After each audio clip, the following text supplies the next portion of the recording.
अरे कामर सैनिटाइज कर ले बानी नु पूरा सैनिटाइज कोई आ मास्क लगा ली बम आ बाबा हम सुनी जी जब देव घर में चल जाता नु हम साथे साथे चलता नहीं। अच्छा गौरव चले हां सुनी बम ए बम जी बोल बम ए बम हां बम आ कामर सैनिटाइज कर ली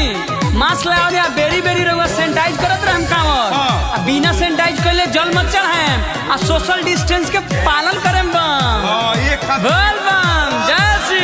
बोल बम।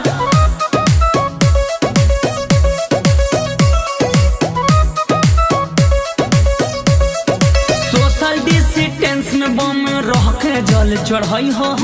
रह के जल चढ़ाई हो ए बम चढ़ाई हो सोशल डिस्टेंस में बम रह के जल चढ़ाई हो सोशल डिस्टेंस में बम रह के जल चढ़ाई हो कांवर सैनिटाइजर से धोके तबे दम भर जाई हो बोल बम जय श्री सोशल डिस्टेंस में बम रह के जल चढ़ाई हो रह के जल चढ़ाई हो मुंह में मास्क लगा के जई हो साबुन से नहा के क्वारंटाइन कल शरीरिया मेडिकल चेकअप करा के मेडिकल चेकअप करा के दुख बजावन जाके सारा भोला जी से कही हो बोल बम जय श्री सोशल डिस्टेंस में बम रह के जल चढ़ाई हो कांवर सैनिटाइज करके तबे देवघर जाई हो। आप सभी कांवरिया भक्तों से मेरी नम्र निवेदन है कि आप सब दूरी बना के चले सोशल डिस्टेंस का पालन करें और छींकते व खांसते समय नाक पे रुमाल का प्रयोग करें। सावन के पावन महीना कसिबा जवन मिट जाई चाहती है भोला छाने भर में दुनिया से कोरोना मिट जाई सब कराऊ रखवाला हमें उनसे गुहार लगाई हो बोल बम जय श्री सोशल डिस्टेंस में बम रह के जल चढ़ाई हो कांवर सैनिटाइज करके तबे देवघर जाई हो सोशल डिस्टेंस में बम रह के जल चढ़ाई हो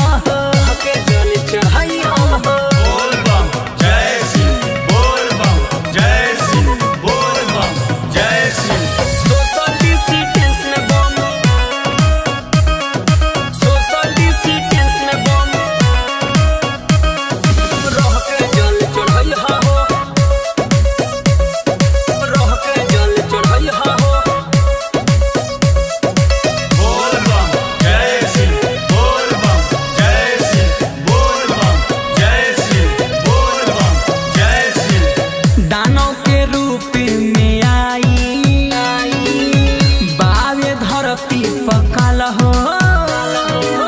चला महाकाल के हो शरण में विपदा दी है उताल हो राहुल रासक शशिलाल कहे दूर दूर रही हो बोल बम जय श्री सोशल डिस्टेंस में बम रह के जल चढ़ाई हो कांवर सैनिटाइज करके तबे देवघर जाई हो दुख बजावन जाके सारा भोला जी से कही हो बोल बम जय श्री सोशल डिस्टेंस में बम रह के जल चढ़ाई हो कांवर सैनिटाइज करके तबे देवघर जाई हो सोशल डिस्टेंस में बम रह के जल चढ़ाई हो।